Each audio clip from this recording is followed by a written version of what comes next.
Now, if you guys want more FPS when playing video games, usually people would recommend upgrading your RAM. Now, before you say anything in the comments, I understand this is a laptop RAM. Don't judge me on that. This is all I have, okay? But usually people would say upgrade your RAM. It's the best thing in a computer you can get.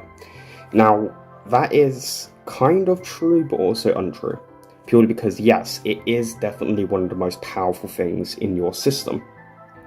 But it definitely will not help you get more frames, per se.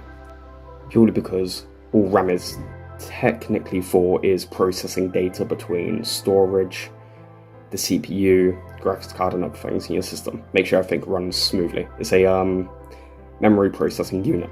So, now I know what you're thinking. If you don't upgrade this, then what do you upgrade? You see, the next thing I always see people recommend you upgrading is the graphics card. Now, I would kind of recommend this if you have an older GPU like the GeForce GTX 1050. It will not necessarily improve your frames a whole bunch. So let's say if you're getting an average of 60 FPS and you want to try and hit, let's say, 70, 80, or even 90. This will help maybe improve the frames by about maybe 5 or 10, maybe. But this isn't going to be the main source of frame rate improvement.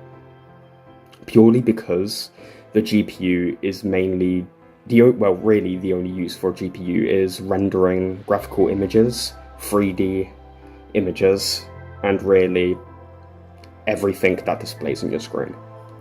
So it doesn't necessarily help in-game performance, it just helps you actually see the game, and it just helps with games looking better. But, now don't hold me on this, but now the GPU does definitely help with performance if paired with a good CPU. If it's paired with the right CPU, it can be great.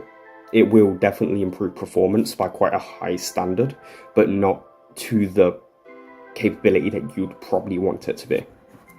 So what do you actually upgrade then if them two things are out of the question? Well, I always say in my professional opinion, upgrade the CPU. Purely because the CPU is the main system's processing unit. It is literally used for processing and receiving and outputting data throughout your entire system. If you want to know more about how the CPU works, check out this video on the screen right now. You will love it, and it will teach you some things about how this works. I will also drop a link to the video in the description. But yeah, the CPU is the main thing for pretty much rendering in-game performance and overall system performance. So that's really the only way to get better performance out of a game. Now, there are other ways it can slightly improve game performance by, like, clearing up storage and stuff on your computer, just making it run a lot more easier, make sure it doesn't overheat, make sure it's cleaned, make sure thermal paste is applied and it's actually on there. All these factors come into play when looking at in-game performance or overall system performance, but I would definitely say the CPU is the main part of in-game performance. But with that said, go subscribe to my channel. If you like this video, then thank you. See ya.